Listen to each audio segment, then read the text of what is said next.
Oh, hello. Welcome. Podcast. That's enough of that. Welcome back to the Silver Screen Podcast, where I am your host, Mike Wilson. I'm joined by my usual co host, DK. Hello. he cannot condone my nonsense. You can literally see a face palm through the screen. Give me some dignity. But anyway, if you hadn't guessed from my complete insanity and what's on screen, this will be a review of the film E.T. or E.T. the Extra-Terrestrial, to give it its full geeky title. This isn't going to be a full review like you're used to. If you follow our sister podcast, the Hit or Miss Star Trek podcast, you know that we have started doing mini reviews of things that are kind of just, a brief reaction and opinions and straight from the cinema responses, because I have been sort of to see these older films at the cinema for the first time.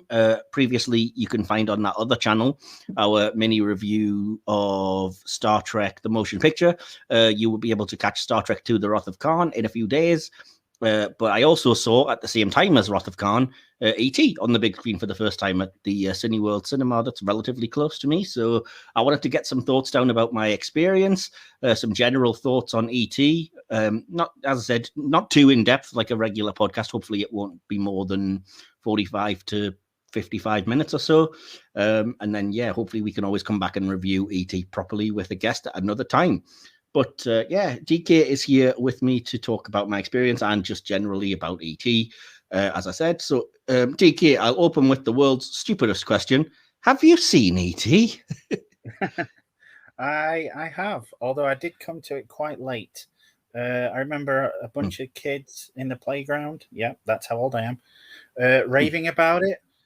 And it kind of passed me by for a little while. I didn't think it was going to be my type of movie. It seemed overly sentimental. I saw it, I think it was at least a decade after its general release that I saw it. So I've obviously, unlike you, I've never seen it in the cinema.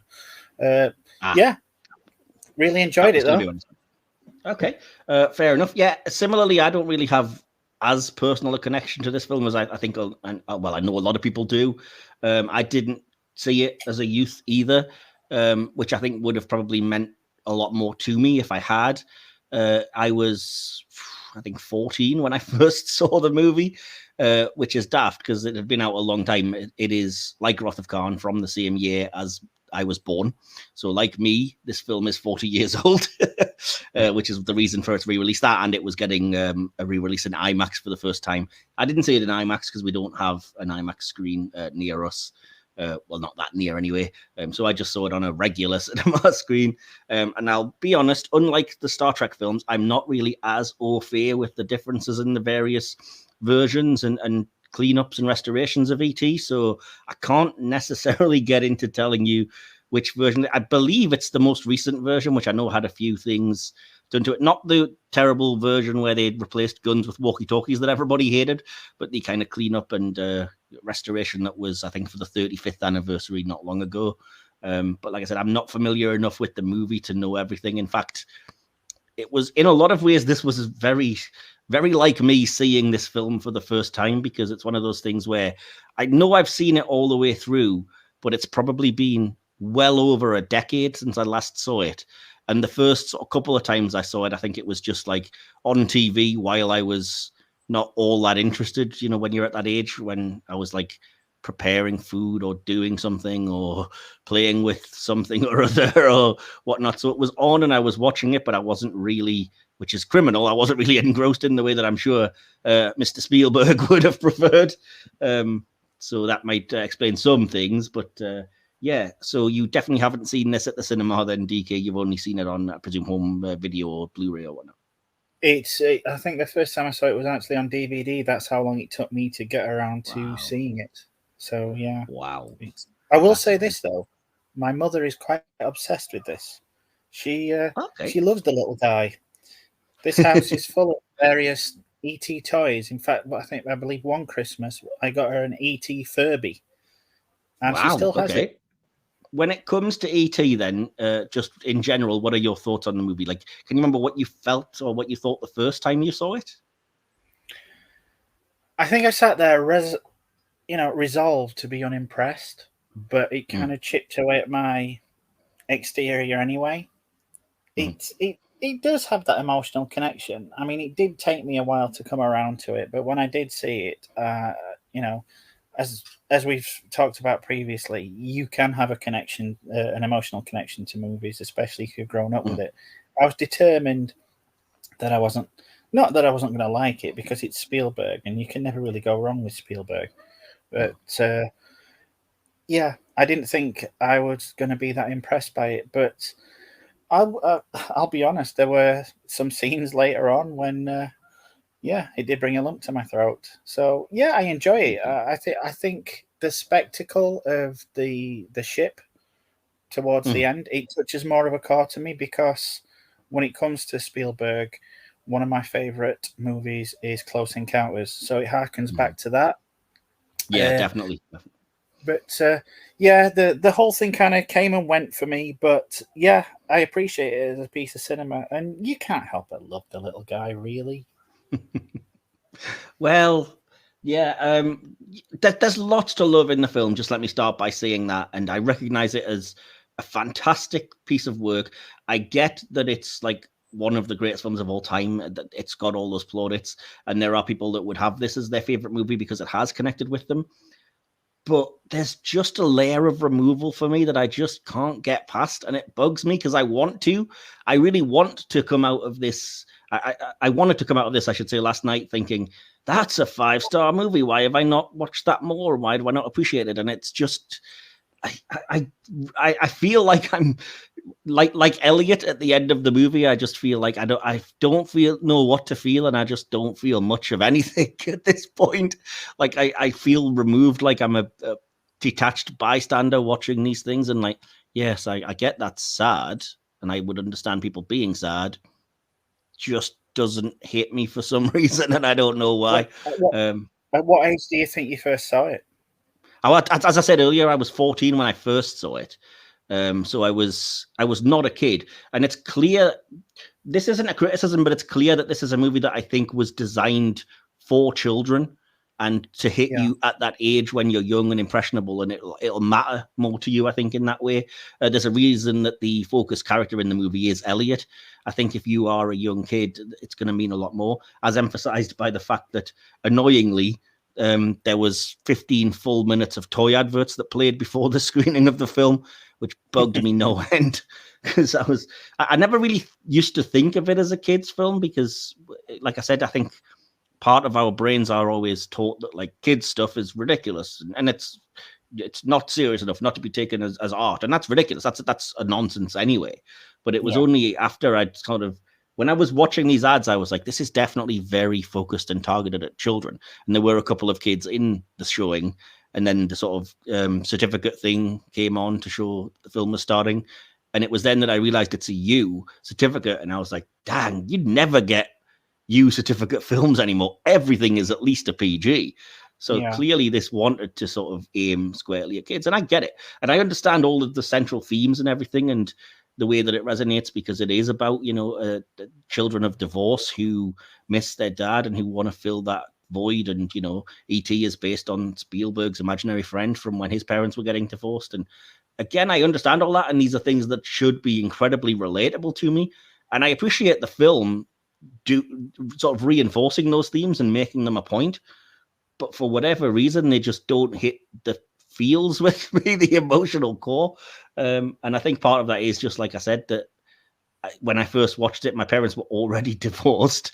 I was just about to hit being a teenager, so I wasn't really about kids stuff. Although saying that, I can remember that the first time I watched it, before I go any further, I will say spoilers. So if you haven't seen this film, I will be getting into it. But yeah, I do remember the first time I watched it being devastated at the ending when E.T. dies, and really being emotional about it the first time around.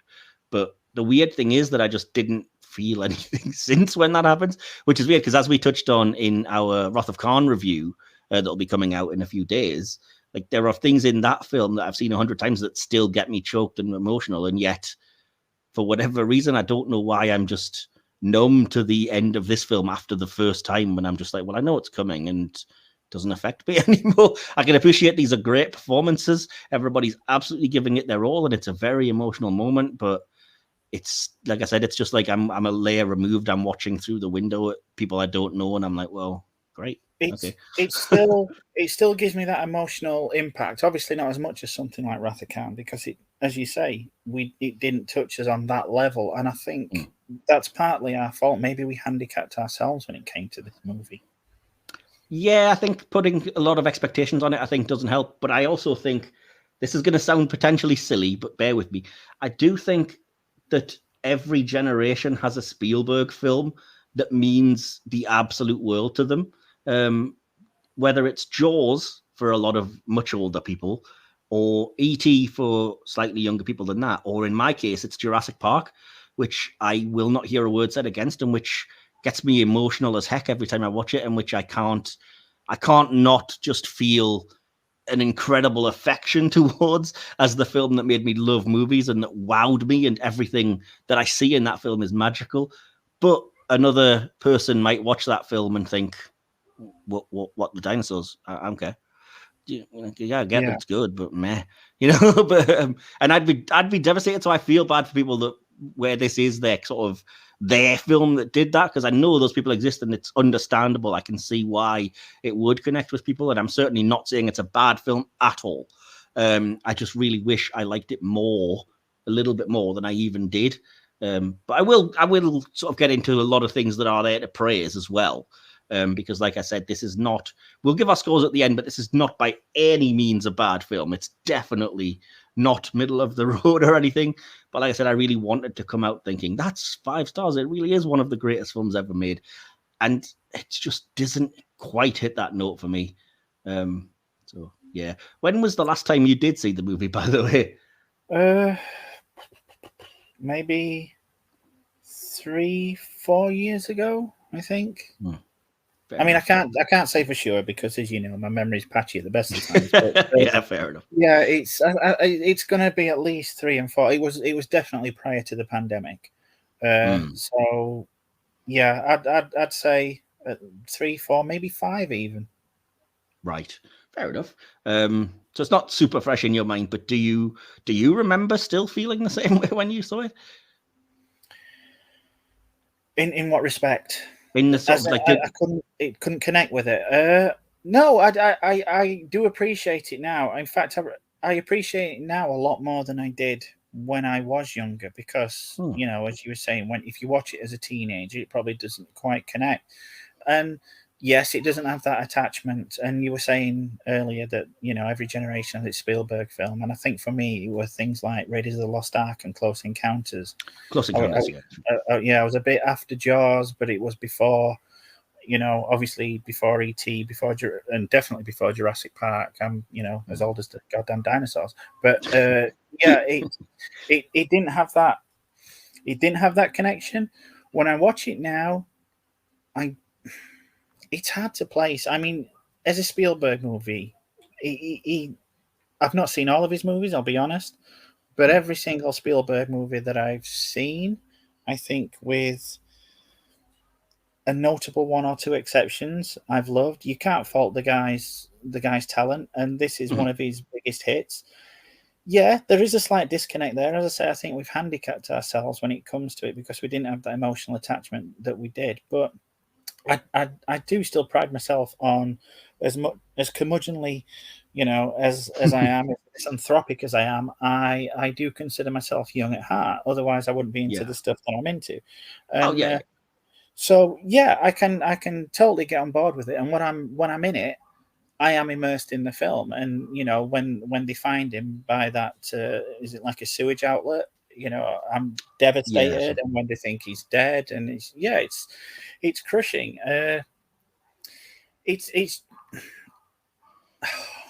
hard to put into words, really. There's just something slightly missing that doesn't touch me in the way that something like Close Encounters does. But obviously, Close Encounters is a very different film to this, other than the the alien aspect.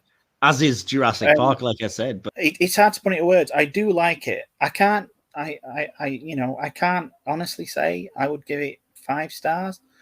But yeah, it's up there. It just doesn't have that ultra connection that I did with the movie we were talking about earlier, Wrath of Khan. And it's probably because I didn't spend that much time with it as a child. Whereas, we grew up with Star Trek, and it's pretty much the be all and end all, and things like Star Wars, and as I say, Indiana Jones, and it just didn't touch me in that respect because I wasn't exposed to it. And it's no fault of Spielberg, no fault of anybody involved in the production. As I say, I think we've just handicapped ourselves with the late stage at which we introduced. But when I do watch it, I'm fully involved with it. Fair enough. I will get into the positives, I promise, but just before I do that, it's really weird. This is one of those films that kind of makes me question how I review things, and it annoys me because as I was thinking of like all of Spielberg's movies, and I was like, his most recent one that I saw was Ready Player One, and I was like, I recognize that is a way poorer made movie, if that makes sense. It's not as good of a movie, and yet I found it 10 times more enjoyable to sit through. And I would rather chuck on Ready Player One than E.T. just randomly. I mean, and yet I know it's not as good. I'm not under any delusions, and the audience isn't going to be like blasphemy because I'm not saying like it's a better movie, but it would be more enjoyable unless I think E.T. is one of those things where unless you're in the right mood, in the right frame of mind, it's just not necessarily going to hit. But anyway, that's a fair point. But going back when I said there's one or two notable exceptions where Spielberg films don't quite hit home for me, unfortunately, Ready Player One's one of them. So you've picked the one that, I mean, I'd kind of much... don't get me wrong, I love the Easter eggs and things like that in Ready Player One. But as we were saying about earlier with the Wrath of Khan, when I read the novel first, for Ready Player One, and the movie's just so different. I just came away thinking, really? So, as much as I love the Easter eggs in Ready Player One, for a Spielberg film, I think it's quite a step down. And I will say that I would much prefer E.T. than that, but horses for courses, I guess. Well, yeah, that's the thing, and I mean, that I wasn't wanting to get into a sort of Ready Player One review, but as I was thinking, like, how do I review this? Because if I was to say that, like, I recognize it's incredibly well made, but at the same time, there are movies that are, in my opinion, equally well made that resonate more with me. And that's what did bring to mind Jurassic Park, because it's Spielberg.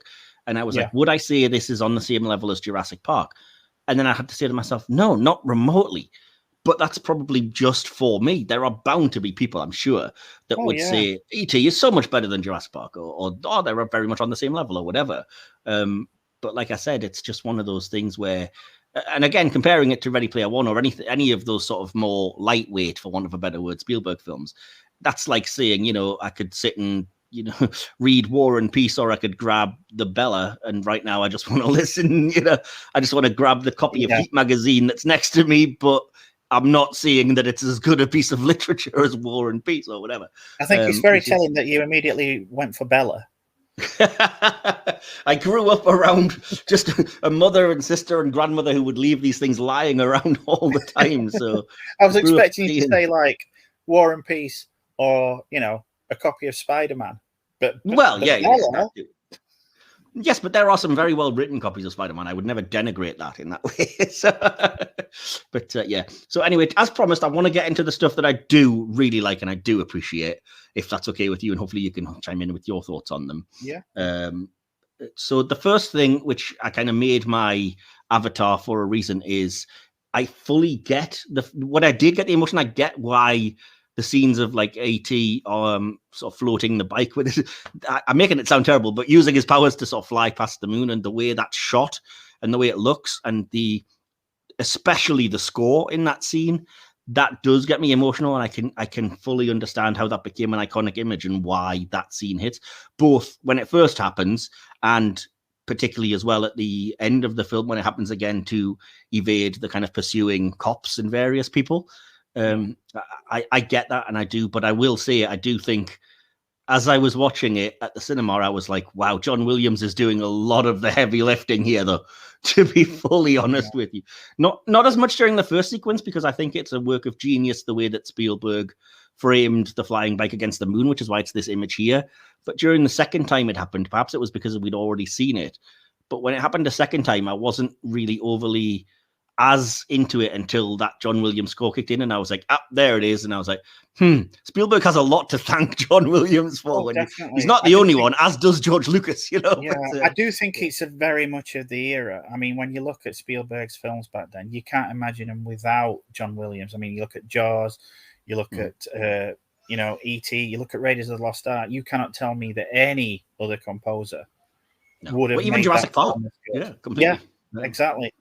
It's I mean, they go together. It's like Tim Burton and Danny Elfman. Yes, yeah, completely. But yeah, so that was the thing I first wanted to praise, was that if there's one thing I came away from this cinema screening and definitely thought was 5-star, it's the John Williams score, which sounded incredible on the proper cinema system as well.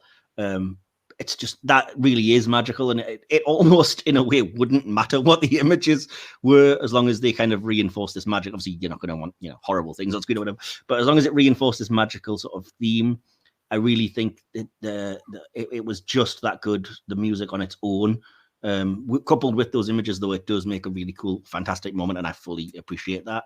As I mentioned, I appreciate that Spielberg sticks to his themes, and I fully get what it's about and the way that it is.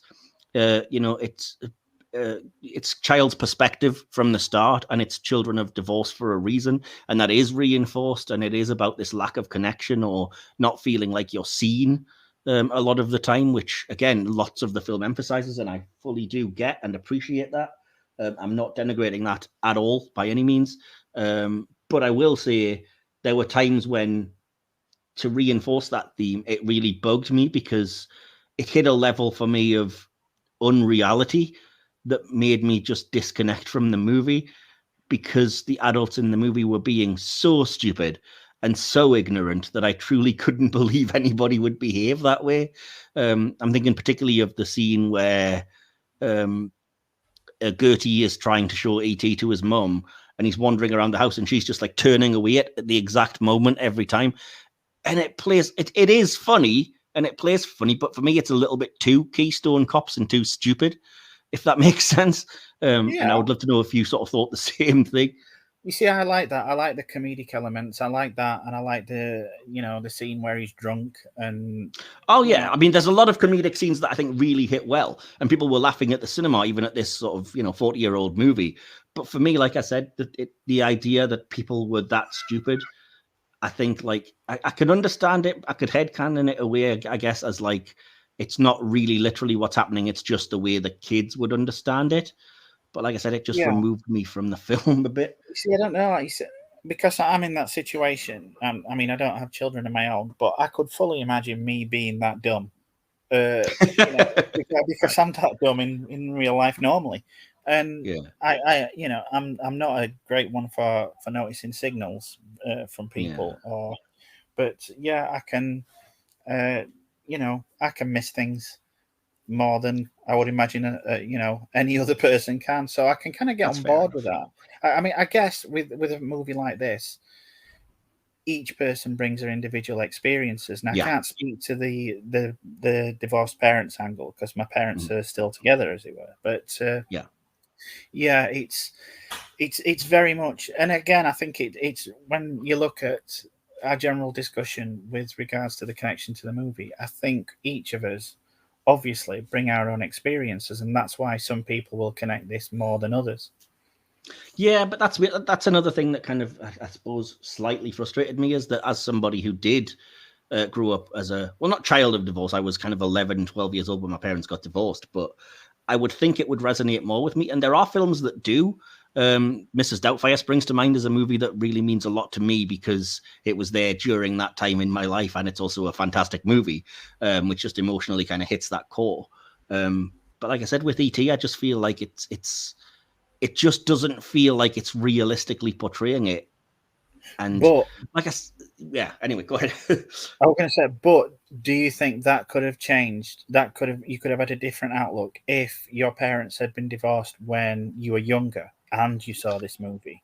Well, that's the thing. I think if I was younger watching it, because like I said, I think the film is deliberately child's point of view. As I've mentioned, there's a reason why the one character is only ever called Keys, and you only ever sort of see his keys rattling on him because it's at a child's height level, and that's his defining characteristic, because as a kid, that's all you would see.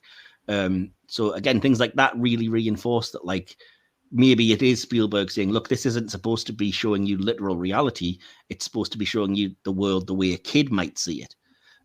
But again, because I'm not a kid, I think that just, it gives me one layer of removal away from the film, where I'm just like, well, why are people being so stupid? Do you know, like, what? How did these kids hide this alien for days in a house with a supposedly relatively strict parent, and then the government come, NASA and the EPA and whatever else come, and they're the most inept people you've ever seen in your life? And I'm just like, I don't know if I can I just can't quite get there with it, and I wish I could. Like I said, because there's lots to love. The government officials I can fully get on board with. If you have to deal with bureaucracy, yeah, you say that, but then why go to the trouble of emphasizing just how severe things are? I mean, to the point of, like, I love the scene when they get sort of invaded by NASA and they're all in their full kind of helmets and spacesuits, and it's basically like a zombie film. And it's like, wow, this is so atmospheric and cool. But at the same time, if these are the best of NASA and they're being outsmarted by a bunch of, like, 9-year-old kids, you got to be asking yourself some serious questions here. Well, you definitely require a suspension of disbelief when you're coming into this. But again, it's, I'm relying on the MST3K thing, so. Yes, just relax. But anyway, but no, to go back to some praising of things, I think the performances, I can understand as well why Henry Thomas got a lot of praise. His performance, especially for a child actor, is flawless. I couldn't fault that. And that's why I felt really bad, especially because he got me the closest to feeling like really emotional and breaking down, particularly in those end scenes of, I'll be right here and you're killing him and don't let this happen. And despite all of that, it didn't quite do that. But even that's the kind of stuff that should hit, and it did what it was supposed to. But even divorced from that, the stuff like comedy that he played, I think he was really good at, which can be really difficult if you don't have the timing or the chops for it.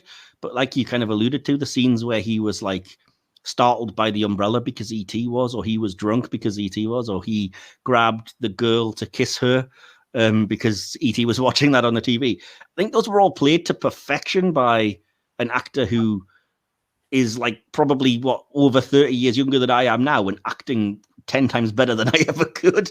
So I was like, I get that is a great thing. And he's not the only one. I mean, that again, a lot has been said about it. Drew Barrymore is fantastic in this movie. Of course she is. She's Drew Barrymore, and everybody's performances are great. Like I said, as much as I couldn't connect that much with Dee Wallace when the film was writing her stupidly, I thought there were some great moments of acting from her, particularly the whole, anytime she kind of had to break down and get emotional, and particularly he doesn't even like Mexico, just out of nowhere, when they're going to do the dishes and stuff, was really cool. But like I said, there's just a lot of other things that I do like Peter Coyote's character. I like the scene where he's telling Elliot about how he would have loved to have met him when he was Elliot's age. Yes, that surprised me because I didn't really remember that part all that well. And again, you grow up, and when you watch it, I think younger, your point of view is adults bad, and I was like, these people are evil, and I completely didn't register or remember that there was a scene of him actually genuinely, meaningfully saying, "I'm really glad he met you first." And I was like, why did I not remember? That's a fantastic line and a very good delivery of it. That's my overriding memory of the film, that scene, weirdly enough. Yeah. Oh, wow. Fair enough. Mine tends to be the more iconic sort of things, but that's the thing, is that, like, when it comes to cinema, I want to kind of, part of me sometimes looks for the clip out moments. Like, if you were going to show somebody great scenes from E.T. or that this was an action scene or whatever, what would you show them? And there's not a lot of it because it's not that kind of movie, which isn't to say that I don't love melodrama quite a lot of the time, because I do. The overall story, I think, was good, but this was the other kind of main point I wanted to make, is that I didn't feel like there was enough clarification for things, which I found frustrating, because when I went to watch it this time, I was like, I'm going to make a point of watching it and fully concentrating because I'm at the cinema and being engrossed. And I thought that the reasons why a lot of things were vague in my head was just that I wasn't paying enough attention. And this time around, I sort of realized it just never really explains anything. It just kind of takes it.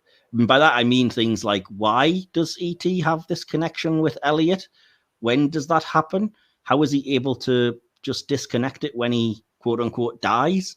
How does he come back to life after dying? These are all questions that the film's like, it just happens. Shut up. It just happens because. And I'm like, no, I need more than this, you know? Yeah. But again, maybe that was me. Maybe you have a reason, or there was a reason that I missed, or I don't know. What about you? Can you understand where I'm coming from, or are you thinking like, no, I think it explains enough? You know? Well, again, you look at it from a child's point of view, and a child is more readily acceptable of these things. You don't tend to nitpick as much as old geeks and things like that. And so I think I just took it at face value, and it's not something that I've ever looked at movie wise as essential to the human experience, if you know what I mean. Some movies that you watch and it touches you on a deep personal level. Again, it could be going back to the fact that I didn't connect with it at a young age, but it was just entertainment for me. And as entertainment, I think it worked. And without, as you say, I mean, we talked about earlier about minor nitpicking scenes on films that we love. It's never stuck in my mind long enough. I don't mean this as a disservice to the movie, but it's never stuck in my mind long enough for me to kind of really analyze it and pick it apart, if that makes sense.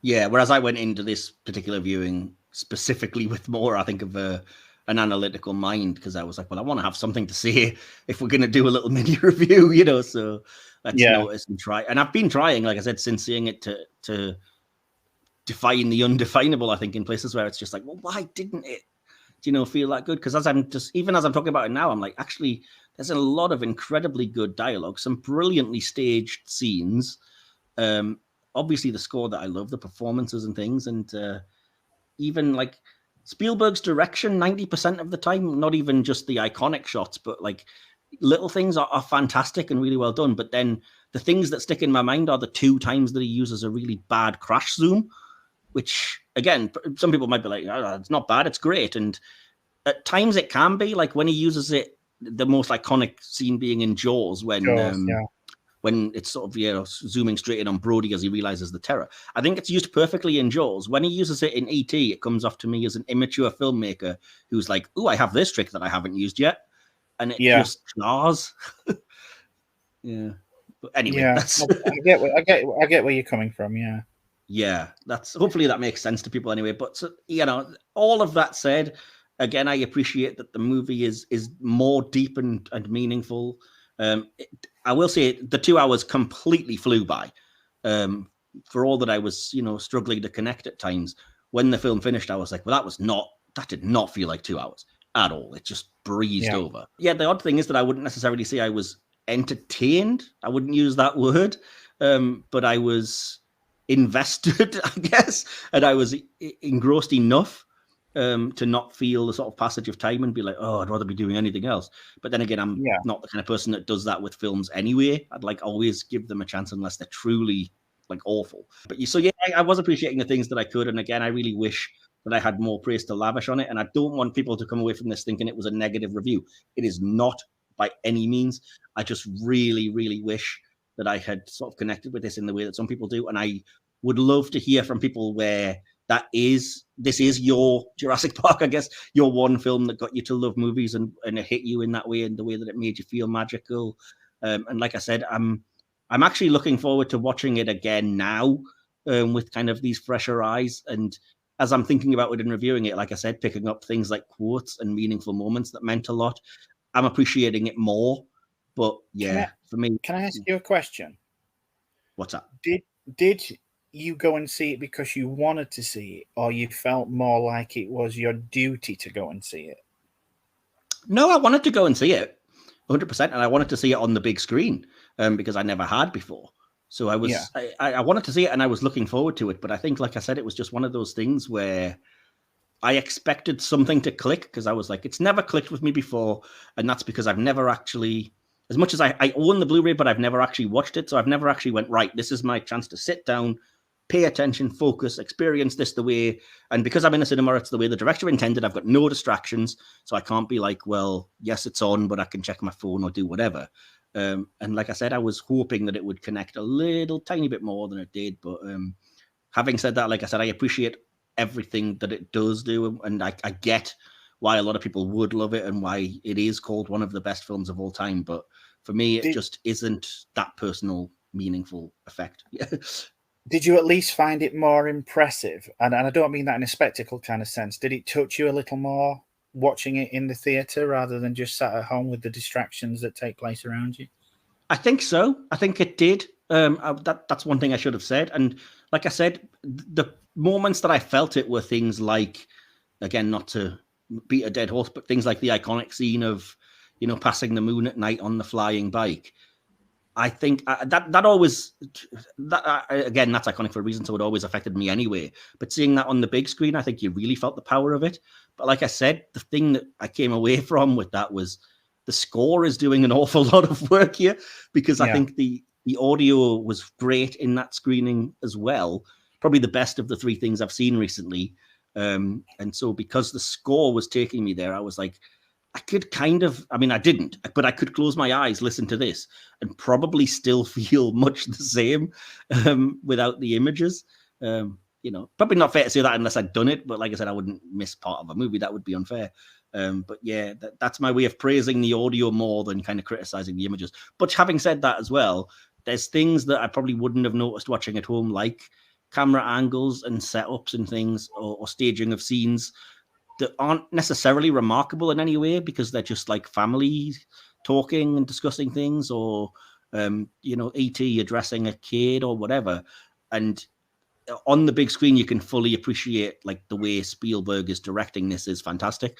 But like I said, unfortunately, it also reinforces when there's a couple of moments that aren't as great, because it does expose your flaws as well as it re-emphasizes your strengths. I think these are all reasons that I could probably say why, if someone was to say to you, list your top 10 Spielberg movies, E.T. would be in there, but it would be toward the latter part of that list. So I think that's a fair enough assessment. I mean, looking at it, to me as an adult, it is imbued with what you would call cinema magic, especially on scenes, like in your Avatar, where they're going past the moon, and the iconic things where be good and I'll be right here and get on board the show. Definitely. Yeah. But you always have an instinctive connection to things that you were introduced with when you were younger, and I'm beating that same drum again. But this is why, as adults, when we go back to things, it's usually things that we found fascinating when we were younger. I mean, I'm not sure when you were introduced to things like Power Rangers, but it's the same reason why I still hold a fascination with Transformers and Master of the Universe and Star Wars and things like that. I wouldn't say we were deprived, but we didn't have that connection. So it's not something, it doesn't have that same comfort of returning to it as an adult and giving you that child's perspective again. And I think that's where that's that disconnect for us. I mean, as I say, I pride myself on being young in heart, and I can watch it and I can appreciate it. And there are times when my heart's, it's in my chest, and there's times where I feel a warmth, and I love it. But it doesn't have that connection that I can return to and say, this makes me feel at home. Anyway, so just to finish us off then, from your memory, what do you think would be your sort of overriding final thoughts about E.T., and what score would you give it if you had to out of 5 stars? I love it. Don't get me wrong. I think it's one of those rare occasions. Obviously, when you're reviewing a film, you judge it on, again, your own experiences, but there's always an element of merit to the production, the cast performances. When it comes to the direction and the creativity of the people behind the scenes and the people giving the performances, I can't fault a single one of them. I think when it comes to any problems I have with the movie, I can't specifically name any other problem other than just the fact that I didn't connect with it at a young age. So if I was going to give it a score out of 5, it would be a 4, but that missing star would, as over dramatic as this sounds, will be down to the missing part of my childhood that it would otherwise relate to. Yeah, it's a personal thing, isn't it? I think is your point. Yeah. Yeah, weirdly enough, I would give it exactly the same score, which I think is actually slightly lower than like when I previously watched it. Even though it was, like I said, over a decade ago, I think I gave it 4.5 because I was like, I really must acknowledge the greatness of this and the fact that it's fantastic. And yet, like I said, just like you, I'm kind of like, I can't fault pretty much anything here other than the odd little nitpick that I've said. The direction is great. The acting is fantastic. The story, again, that might be where it lets it down a bit because I just didn't feel the clarity of it. And like I said, this world didn't quite grab me and I didn't feel real in the way that even the most ridiculous things can feel real if it connects with you. So, for example, Superman the movie, famously, the director of that movie was like, oh, the key thing here is verisimilitude. People have to believe you, the tagline is you believe a man can fly. And I can fully believe that the ridiculous things in that film happened way more than I can believe that like E.T.'s mom is a bit ignorant, which is stupid because there's no logical reason to say why that is. And it's not the filmmaker's fault. It's just that I wasn't there for whatever reason. And again, brilliantly made film. I certainly would not go any lower than 4 stars ever, just for the sheer skill involved in the everything that's up there on screen. But yeah, for me, it's just I wanted to come out saying, yep, this is a 5-star movie, and I fully get it. And I came out thinking, I get it, but it's still just a 4 for me. Which again, you say just 4 is still 8 out of 10, which is still bloody good. But like I said, I just thought I was going to think better of it. So, well, the thing is, I mean, I don't know how you feel, but even though it's a 4, I still kind of feel guilty. And in some respects, I feel like I'm letting the film down and not vice versa. Completely. Yeah, that's what I'm saying. That's why I'm trying that's more or less what I'm trying to get across here is that, like, I'm not seeing the film as at fault in any way.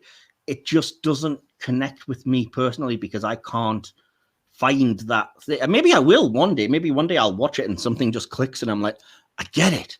These things could happen. I mean, it sounds perhaps, pompous or highfalutin, but I compare, movie watching a lot of times to falling in love. Nobody knows whether you're going to find somebody special or you're going to think they're insufferable. And you can't predict these things. You can't be like, I'm going to introduce my friend to this girl because he's going to fall madly in love. And you introduce them and he can't stand her. And, it's just one of those things. And then, the same people could have met under different circumstances and connected. But that's what makes cinema, I think, magical and great in that way is that, when you do get that connection, it's fantastic. And it's just, I want to feel that way towards this film because I know its reputation and because I know that I can appreciate what's there on a skill and, practical level. But yeah, as I said, certainly don't come away thinking bad review though, because like I said, we both give it 4, 4 stars. So even combined, it would be 4 out of 5, 8 out of 10, which again, not bad at all.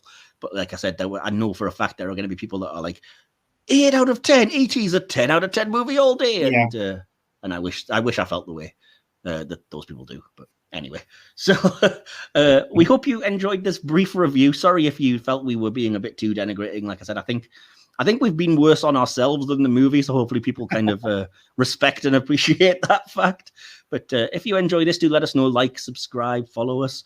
Do follow our sister podcast, the Hit or Miss Star Trek podcast, particularly if you're a Star Trek fan, where, as I said, you can find currently a mini review of Star Trek The Motion Picture and a mini review like this of The Wrath of Khan, which we've talked about a bit here, and will be going up in a few days. And there's going to be lots more coming on that channel every week now until pretty much the end of the year. But fear not if you're not a Trek fan and you just want to be here for movies. DK, do you want to tell them some of the stuff we have coming up on this channel? Yeah, we've got some more top 10s coming up. Not sure if you've checked out our other top 10s, the top 10 for Marvel, top 10 for Disney, and top 10 for... Oh, no, it's not Disney, it was a Christmas movie. Christmas. Yeah, we've got a top 10 for Disney coming up, so be sure to join in for that. We've got a top 10 for horror movies, which is coming up on Halloween. So please, join us for that. We've got some other movies coming up, one of which is kind of a cross promotion with Hit or Miss. I'm not going to mention that one yet.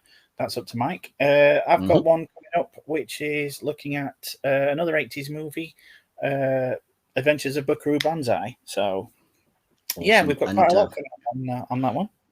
Yeah, we have a double kind of Halloween treat coming your way because we are doing on Halloween itself. We're definitely going to drop the top 10 horror if we can whittle it down to 10, because every one of us that are making that just keep on listing great horror films. So that might turn into a top 50. It won't, but it could quite easily. But yeah, the week before that, you will hopefully be able to enjoy a crossover between us and the Big Screen podcast, where myself, DK, and those the two hosts of that podcast, Will and Theo, will all be reviewing The Thing for scary Halloween terrors.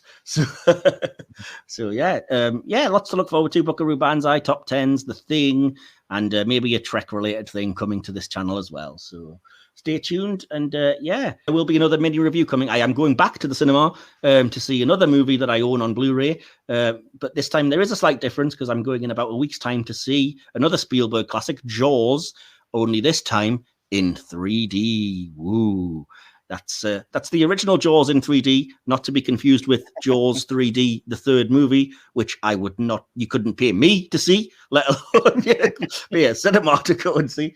So I will jump in with a mini review if DK doesn't mind listening to me rambling again about what I felt about that film and what the 3D's like, because I can't wait to see it. Oh, I'm kind of envious that you're getting to see that, man. Awesome. Well, have a look. You never know, it might be showing in your area. Awesome. So, DK, did you want to give us a quick usual sign off? Okay, this has been the Silver Screen podcast, and in the words of Arnie, I'll be back. You have been listening to the Silver Screen podcast, hosted by Michael Wilson and DK. Created, produced, and edited by Michael Wilson. Behind the scenes sections and additional material produced by DK. Music by Timeless Journey. More information can be found at soundcloud.com/Timeless Journey. Follow the podcast on Twitter at podcast_screen, on Instagram at Silver Screen Podcast, or look for the Silver Screen Podcast under Facebook groups. Links to all our social media accounts and more are in this episode's description. This podcast is available on YouTube or wherever you get your podcasts. Just look for Silver Screen, Hit or Miss Star Trek. This has been a Mike's Podcast production. Copyright 2022. Thank you for listening.